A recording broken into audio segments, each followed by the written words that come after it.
శంకరాభరణం, శుభలేఖ, సప్తపది, సిరిసిరిమువ్వ, శుభోదయం ఇట్లాంటి సినిమాలు చేసినటువంటి ఒక దర్శకులు విశ్వనాథ్ గారు. ఆయనతో ఒక సినిమా చేయాలి, చేస్తే అన్నప్పుడు శంకరాభరణం సంగీతానికి ఎక్కువ ప్రాధాన్యత. మంజు భార్గవి గారు కూచిపూడి నృత్యాలు ప్రదర్శించిన సంగీతానికి ఎక్కువ ప్రాధాన్యత ఉన్నటువంటి సినిమా శంకరాభరణం. ఇక్కడ సాగర సంగమానికి వచ్చేటప్పటికి ఇది ఒక డాన్సర్స్ డ్యాన్స్. బాలకృష్ణ భాగవతారు వెళ్ళి చెప్పినప్పుడు కమల్ హాసన్ గారు ఒక 5-6 నెలలు డైలమాలో ఉన్నారు. ఎందుకంటే ఓల్డ్ గెటప్, అంత క్రితం ఆయన ఒక సినిమాలో ఏదో ఓల్డ్ గెటప్ వేసాడు ఆయన, అది ఫ్లాప్ అయింది. ఫ్లాప్ అయిన తర్వాత ఏంటంటే ఓల్డ్ గెటప్లో నన్ను చూస్తారో చూడండి నేను ఒక డైలమాలో ఉండి, ఆ తర్వాత విశ్వనాథ్ గారు కదా చూపించేది ఆయన కదా, నేను చేస్తానని చెప్పేసి ఆయన ఇసెడ్ ఓకే. అది కూడా ఏంటంటే తమిళ్ నేటివిటీకి సంబంధించి తమిళ్లో చాలా సీన్స్ ఉంటాయి. సెలంగై ఓలి, తమిళ్లో సెలంగై ఓలి. ఓకే. ఈ సీతాకోకచిలకతో ఎప్పుడైతే మీకు ఇళయరాజా గారు ప్రయాణాన్ని ప్రారంభించారు, పూర్ణోదయ మూవీ క్రియేషన్స్, దీనికి కూడా ఇళయరాజా గారే సంగీతం. కానీ ఇక్కడ ఎక్కువగా మీ కమల్ హాసన్ గారు, శరత్ బాబు గారి పాత్రల ఎంపిక తొందరగా అయిపోయింది. హీరోయిన్గా జయప్రద గారు కాదు, జయసుధ గారు చేయాలి. ఓకే. జయసుధ గారి డేట్స్ లేవు. జయసుధ గారి సినిమా షూటింగ్ డేట్స్ ముంచుకొచ్చేస్తేనే జయసుధ గారి డేట్లు అందుబాటులో లేవు. అప్పుడు అసలు జయప్రద గారిని అప్రోచ్ అవుదాం మనం అని చెప్పేసి జయప్రద గారిని అప్రోచ్ అయితే ఆవిడ డేట్లు ఖాళీగా ఉన్నాయి. మేబీ జయసుధ గారు ఓకే చేసి ఉంటే ఇంత అద్భుతంగా ఉండకపోవచ్చేమో గురు. ఎందుకంటే జయప్రద గారిని ఒకసారి మనం చూసేసిన తర్వాత చూసేసిన తర్వాత అప్పుడు జయసుధ గారు చేస్తే సహజంగా ఉండేది. కానీ మీకు జయప్రద గారు క్లాసికల్ డాన్సర్ అవడం వల్ల నాద వినోదం పాటలు ఆవిడ ఈక్వల్ గా డాన్స్ చేస్తారు కమల్ హాసన్ గారితో పోటీపడి. కాబట్టి ఏంటంటే దాన్ని మనం ఒక్కసారిగా మన మస్తిష్కంలోకి ఆ ఫ్రేమ్ వస్తే అనిపిస్తుంది. ఆల్రెడీ రిజిస్టర్ అయిపోయింది కాబట్టి ఇప్పుడు రీప్లేస్ అని అంటే అది కుదరని పని. అది ఎందుకంటే ఆవిడ సహజ నటి, ఆవిడ ప్లేస్ ఎవరు రీప్లేస్ చేయలేరు. ఎందుకంటే తనదొక పంధ జయసుధ గారిది. అసలు వీళ్ళలాగా అంగు హార్బాటాలు అది ఉండదు. ఏ క్యారెక్టర్ అయినా మా ఇంట్లో అక్కేమో, అమ్మ మా అత్త ఇట్లనే ఉంటుందేమో, మా తల్లి మా అమ్మ క్యారెక్టర్ సేమ్ ఇదే అన్న ఒదిగిపోవడము జయసుధ గారి గొప్పతనం. కానీ ఈ డాన్స్ పరంగా వచ్చినప్పుడైతే ఆవిడ ఎప్పుడు ఓపెన్ గానే చెప్తారు, వాళ్ళంతా అయితే నేను చేయలేనులేండి, నాది అలా ఊపేసుకుంటాను అనేసి ఆవిడే ఓపెన్ స్టేట్మెంట్ ఇచ్చారు. అలా జయప్రద గారు వచ్చారు. ఎక్కువ సమయం తీసుకుంది ఎస్వి శైలజ గారి పాత్ర. ఓకే. ఈ పాత్ర ఈ శైలు పాత్ర ఎవరు వేయాలి అని చెప్పేసి అని ఆలోచించుకుంటుంటే పక్కిళ్ళే ఎదురు బదురులో పక్కిళ్ళు బాలసుబ్రహ్మణ్యం గారు, ఈవిడది శైలజ గారిది అరంగేట్రం, ఇది క్లాసికల్ డాన్స్ అరంగేట్రం. ఆవిడ వచ్చి ఇన్విటేషన్ ఇచ్చిందంట. జయలక్ష్మి గారు అంటే ఏడిది నాగేశ్వర గారు మెసేజ్కి ఇస్తే ఇన్విటేషన్ మీద ఈవిడ ఫోటోగ్రాఫ్, అయ్యో మన బాలసుబ్రహ్మణ్యం చెల్లెలు ఉండగా శైలజ ఈ పాత్రకు సరిపోతుంది కదా అని చెప్పి అడిగారంట. బాలసుబ్రహ్మణ్యం గారిని అడిగారంట, ఏమండి బాలసుబ్రహ్మణ్యం ఇప్పుడు విశ్వనాథ్ గారు, బాలసుబ్రహ్మణ్యం గారు, చంద్రబాబు వీళ్ళు అన్నదమ్ములు అవుతారండి వరుసకి, తెలుసు కదా. బాలసుబ్రహ్మణ్యం గారు అన్నారంట, మా విశ్వనాథ్ గారు అన్నయ్య గారు డైరెక్షను, మీరు ప్రొడ్యూసరు, నేను ఎవరిని అడుగుతాను ఇంకా చేస్తుంది ఈ సినిమా అని చెప్పేసి ఓకే చేశారు. అలా అద్భుతంగా చేసింది శైలజ గారు. మీకు అందులో అరుణ్ కుమార్ గారిని ఒక ఆర్టిస్ట్ శైలజ గారిని పెళ్లి చేసుకోవాలి. ఆ పాత్ర మీరు వాళ్ళ ఇంటికి వెళ్తే ఒకసారి సినిమా పెట్టుకుని రాజేంద్ర ప్రసాద్ గారు డబ్బింగ్ మొన్న సీరియస్లీ అంటే నేను మీరు గుర్తు చేయకపోయినా నేను చేద్దాం మొన్న విని నేను షాక్ అయిపోయాను. అదేంటి అప్పటికి రాజేంద్ర ప్రసాద్ క్యారెక్టర్ ఆర్టిస్ట్ కదా, డబ్బింగ్ నేను విని అంటే ఈ మధ్యకాలంలో డబ్బింగ్ ప్రభంజనం వచ్చిన తర్వాత ఒక క్యారెక్టర్ కి ఎవరెవరు చెప్పారు వాళ్ళ వాయిస్లు ఫిక్స్ అయిపోయి ఉన్నాయి కదా, నేను విని షాక్ అయిపోయాను. రాజేంద్ర ప్రసాద్ గారు డబ్బింగ్ చెప్పారా అనేసరి తర్వాత దాని మూలాల్లోకి వెళ్తే చాలా సినిమాలకు చెప్పారని. ఇప్పుడు ఎక్కడ ఏది వినిపించినా మన యాక్ట్రెస్ది కోట గారు కావచ్చు, వీళ్ళందరూ ఇక్కడ చేసిన వాళ్ళు తమిళ్లో డబ్ అయినప్పుడు సుధాకర్ గారు వీళ్ళందరూ డబ్బింగ్లు చెప్పారని తెలిసినప్పుడు ఇంత కష్టపడ్డారా వీళ్ళంతా. ఆ రోజుల్లో వాళ్ళు పడిన కష్టమే ఇవాళకి వాళ్ళు నిల్చుండడానికి కారణం. అట్లా సాగర సంగమం టేక్ ఆఫ్ హైదరాబాద్లో మన ఖైరతాబాద్ గణపతి దగ్గర షూట్ చేశారు, డాన్స్ షూట్ చేశారు, అద్భుతంగా చేశారు. తర్వాత మీకు ఈనాడు ఆఫీస్, సోమాజిగూడ ఈనాడు ఆఫీస్లో మన సీన్లు పంచముఖము సీన్లన్నీ అక్కడ ఈనాడు ఆఫీస్లో చేశారు. అలా కమల్ హాసన్ గారి జీవితంలో ఇవాళకి బాలకృష్ణ భాగవతర టాప్ 10లో ఉంటుంది. ఇక అందరికీ తెలిసిన సీను ఇన్విటేషన్లో ఇతను పలానా గొప్ప డాన్స్, ఇతను పలానా గొప్ప డాన్స్. లైట్ పోతుందట, లైట్ పోతుండగా ఇంక 1 hour టైం ఉంది, లైట్ పోతుండగా డేలైట్లో తీయాలి ఆ సీను.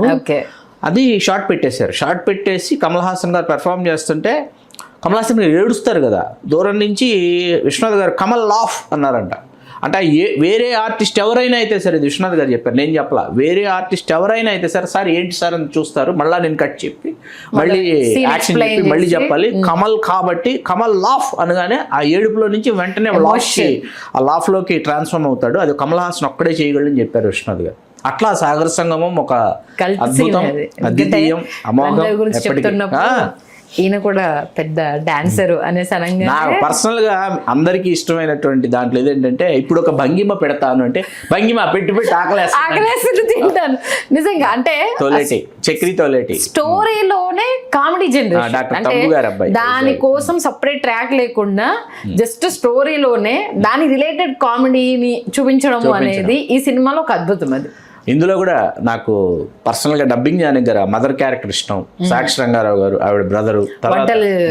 మంజు భార్గవ్ గారి స్పెషల్ అపియరెన్స్ ఉంటుంది అక్కడ ఉంటుంది. ఆ వంట రూమ్ లో చేస్తుంటే అంటే ఎంత మోమాట, ఫోటోలు అడిగితే వద్దులేరా మళ్ళీ ఏమనుకుంటారు అనేసి అంటే ఎంత మోమాటం అనేది అప్పుడు ఒకరిని ఏదైనా అడగాలంటే ప్రతి ఒక్క సీన్ అనమాట. మిడిల్ క్లాస్ పూర్ ఫ్యామిలీలో ఎలాంటి అంటే సంకోచం ఉంటుంది, అరే మనం ఇది అడగగానే మనల్ని ఎలా అనుకుంటారో, వాళ్ళు మనల్ని తక్కువ చేసి చూస్తారేమో అనేసి అంటే మంచి మనస్తత్వం ఉండే వాళ్ళు ఎలా ఉంటారు అనేసి అని జయప్రద గారిలో చూపించేసి ఒక్కొక్క సీను ఒక్కొక్క అద్భుతం. అది మళ్ళీ ఫ్రెండ్షిప్, అది ఇంకా శరత్ బాబు గారు అద్భుతమైన ప్రేమ, త్యాగము, ఆ తర్వాత జయప్రద భర్త అర్థం చేసుకున్న విధానము, అంటే మంచి మనసు అనేది ఒక్కొక్కటి ఒక్కొక్క అద్భుతం.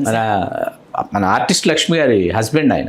ఎండింగ్ లో వచ్చేసరికి మన శైలజ గారు విషయం తెలుసుకున్న తర్వాత తను ఇన్వాల్వ్ అయ్యి పర్ఫామ్ చేయడం, చనిపోతారు అనేది ఎక్స్పెక్ట్ చేయలేదు సార్. అంటే చనిపోయారని చెప్పరు, అంటే తల వాలుస్తారు, అలా అక్కడికి క్లోజ్ చేస్తారు. No end for any art. అంటే ఇక్కడ మళ్ళీ విశ్వనాథ్ గారు అనుకున్న క్లైమాక్స్ వేరు.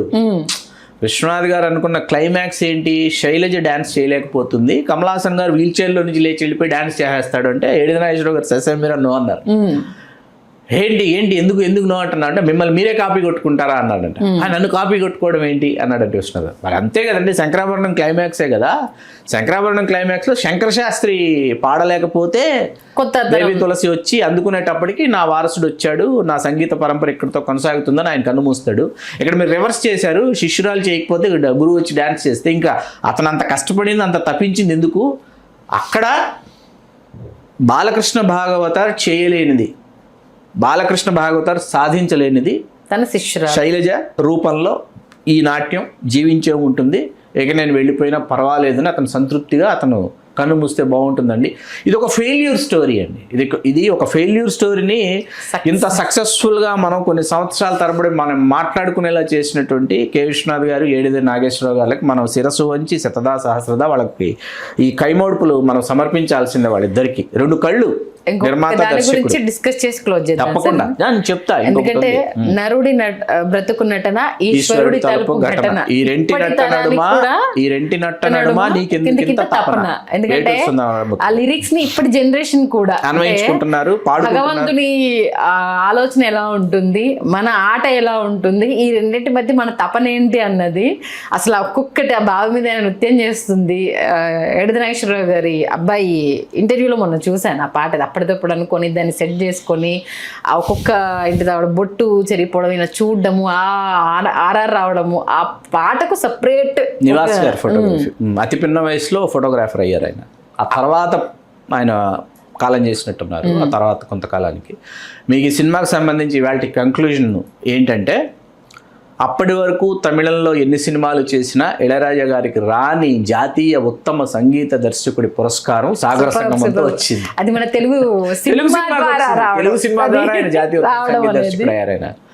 అట్లా ఇంకా బోలెడన్ని రాష్ట్ర జాతీయ పురస్కారాలు ఉన్నప్పటికీ మనం ఇళయరాజా గారికి వచ్చింది అంటే శంకరాభరణానికి సంబంధించి, సాగర సంగమానికి సంబంధించి బాలసుబ్రహ్మణ్యం గారికి, తర్వాత మన సాగర సంగమ చిత్ర గారికి, వీళ్ళందరికీ జాతీయ పురస్కారాలు వచ్చినప్పటికీ జాతీయ ఉత్తమ సంగీత దర్శకుడు తెలుగు సినిమా ద్వారా మొట్టమొదటిసారి ఇళయరాజా అందుకున్నారు. అది సాగర సంగమం.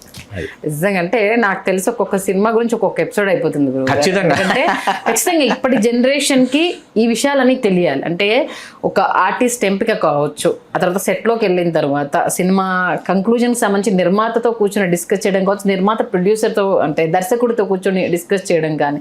ఇప్పుడంటే కేవలం పెట్టుబడి వాళ్ళు పెడతారు, వీళ్ళు తీస్తారు అన్న కాన్సెప్ట్. కానీ ఒకప్పుడు ఎంత ఇన్వాల్వ్ అయ్యారన్న విషయము రేపు రాబోతున్న అప్కమింగ్ ఆర్టిస్టులకు కావచ్చు, దర్శకులు, నిర్మాతలకు, వీళ్ళందరికీ కావచ్చు ఇది అనుబంధం అనేది తెలియజెప్పే ప్రయత్నం చేయాలి. చేశాం. దాంట్లో ఈ అనుబంధం ఈ అనుబంధం అనేది చాలా ప్రత్యేకము. అందులో మన తెలుగు వాళ్ళిద్దరు ఖచ్చితంగా ఈ అంశాన్ని మనం ప్రత్యేకంగా చెప్పాలి. నిజంగా సాగర సంగమము, సీతాకోక చిలుక ఎంతటి హిట్లు అయ్యాయి. ఇప్పటికీ లవ్ సాంగ్స్ అంటే దాంట్లో నుంచి లెక్క చేసుకునేంత వరకు వచ్చాయి. రొమాంటిక్ సాంగ్స్ కూడా ఒకటి కాదు, దాంట్లో విషాదము, ఎదిగే క్రమము, లవ్వు, ఎఫెక్షను, ఒక్కటేంటి చెప్పుకుంటూ పోతే చాలా ఉన్నాయి. చాలా చాలా అద్భుతమైన విషయాల్ని మా తెలుగు రాజ్యం ద్వారా ప్రేక్షకులు తెలియజేసినందుకు మీకు ప్రత్యేక ధన్యవాదాలు శ్రీకాంత్. Thank you Sandhya.